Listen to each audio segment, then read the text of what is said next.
Acara pelepasan Anies Baswedan berlangsung meriah. Ini untuk menunjukkan seolah-olah Anies dicintai warganya.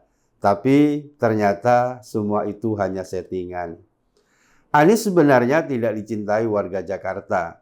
Sebab indeks kebahagiaan warga Jakarta turun dibanding saat dia mulai menjabat dulu.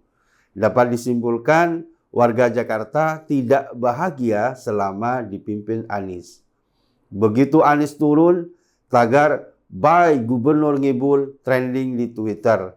Hal ini menunjukkan reaksi netizen yang melepaskan ganjalan hati mereka selama 5 tahun dipimpin Anies. Warga Jakarta bahkan ada yang mengirimkan karangan bunga sebagai tanda bahagia sudah tidak dipimpin Anies lagi. Masa-masa kegelapan itu kini telah berakhir. Acara pelepasan Anies itu memang sudah direncanakan jauh-jauh hari. Para relawan Anies dari luar Jakarta dikumpulkan di depan balai kota. Misalnya, salah satu relawan Anies yang berasal dari Bandung, Desi. Dia mengaku sangat mengidolakan Anies. Ketika diwawancarai, Desi malah bertakbir. Kata-kata yang keluar dari mulutnya sangat berlebihan dan tampak tidak alami. Desi begitu menjiwai gaya Anies dalam meramu kata-kata. Desi datang bersama puluhan orang.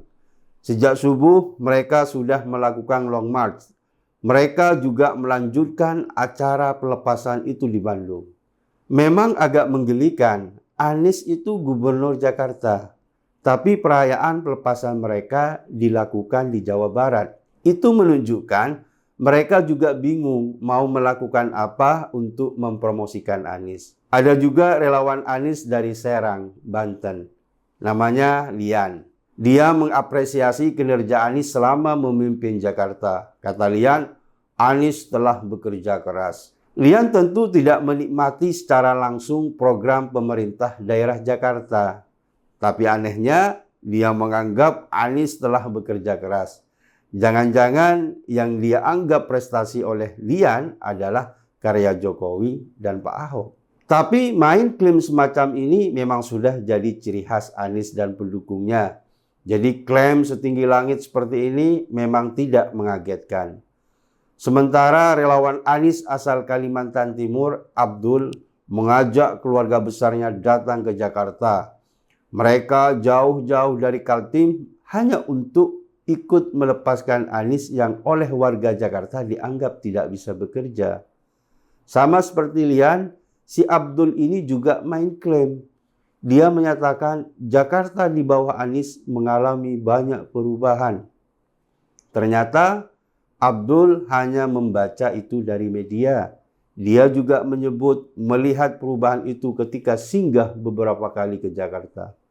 Abdul tentu tidak merasakan bagaimana bebannya Anies. Untuk mengeruk sungai saja harus dipaksa oleh pengadilan.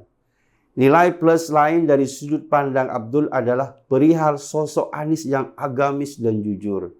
Padahal citra itu sebenarnya palsu. Anies jelas tidak agamis. Dia tokoh sekuler bentukan Amerika yang terpaksa bergaya agamis. Soal kejujuran, ini juga bermasalah. Anies menutup pintu pengaduan. Dia juga merahasiakan rencana kerja selama menjabat. Tiba-tiba saja banyak proyek siluman.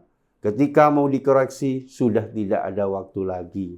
Anies juga terlihat menghindar ketika DPRD hendak mengajukan hak interpelasi. Dia bersembunyi di dalam strategi makan malam bersama anggota dewan.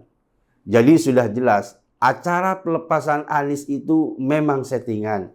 Yang datang adalah pendukung Anies dari luar Jakarta.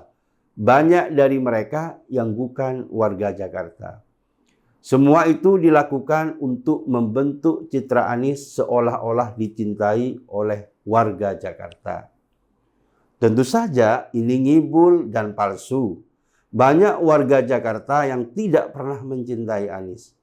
Mereka sudah muak dengan cara Anies mengacak-ngacak Jakarta. Selama 5 tahun ini mereka menderita. Semua jalan sudah dilakukan, termasuk menggugat di pengadilan.